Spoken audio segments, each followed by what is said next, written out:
Carreler la sphère me serait donc impossible. Bon, qu'est-ce que ça veut dire? Bon, si c'est impossible, on peut au moins essayer. Alors prenons le globe terrestre, pensons-y comme une sphère, parce que le globe terrestre est une sphère en gros, et essayons de le carreler avec du petit carrelage carré. Par exemple le long de l'équateur, on pourrait faire ceci, comme ça, et puis longer avec d'autres carrelages par-dessus, construire des lignes ainsi, et vers le bas. De loin, on serait en train de construire une boule à facettes. Mais si on regarde de près, on va voir qu'il y aura deux défauts dans la structure du carrelage, un au pôle nord et l'autre au pôle sud. Un peu le même défaut qu'on a quand on essaye de carreler une pièce ronde avec du carrelage carré, eh bien il y a un bug au centre. On n'arrive pas à carreler proprement cette pièce, et c'est la même chose qui se passe avec la sphère. Alors cet exemple de boule à facettes à deux défauts illustre le fait qu'on ne sait pas carreler parfaitement la sphère. Mais ça n'en est pas une preuve. Ça, c'est un théorème général des mathématiques.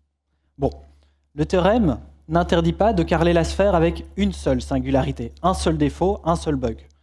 Et je peux vous donner la recette, c'est assez facile de l'expliquer à vrai dire.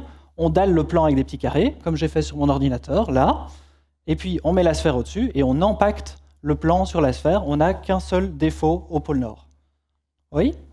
Dans ma thèse, on pose la question de quel est le meilleur carrelage possible, sachant qu'il y aura des défauts. On cherche le carrelage le plus régulier, mais il y a des défauts. On cherche le carrelage le moins pire. Alors là, vous êtes en train de vous dire, pourquoi donc les mathématiciens cherchent-ils à carreler une sphère? Et c'est une question, en fait, qui intéresse plutôt le scientifique et l'ingénieur. Pensons par exemple au climatologue.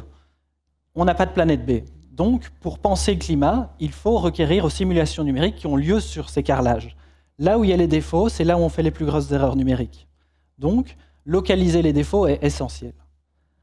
Alors, l'approche qu'on a dans ma thèse pour carreler la sphère de la meilleure façon possible consiste à ajouter un paramètre au problème, un nombre. Si on retire le paramètre, on voit que, effectivement, la sphère est impossible à carreler.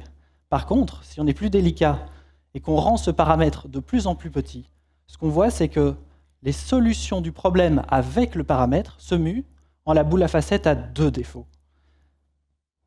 Ça, c'est remarquable, je trouve.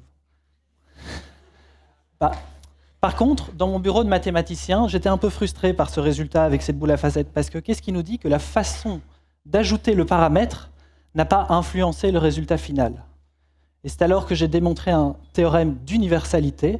Importe la façon d'ajouter le paramètre, on tombe toujours sur la boule à facettes à deux défauts. Alors, avec cette histoire, on peut conclure comme ceci. Carreler la sphère nous est impossible, mais on peut la carreler de la meilleure façon possible, et cette façon de faire, elle est universelle.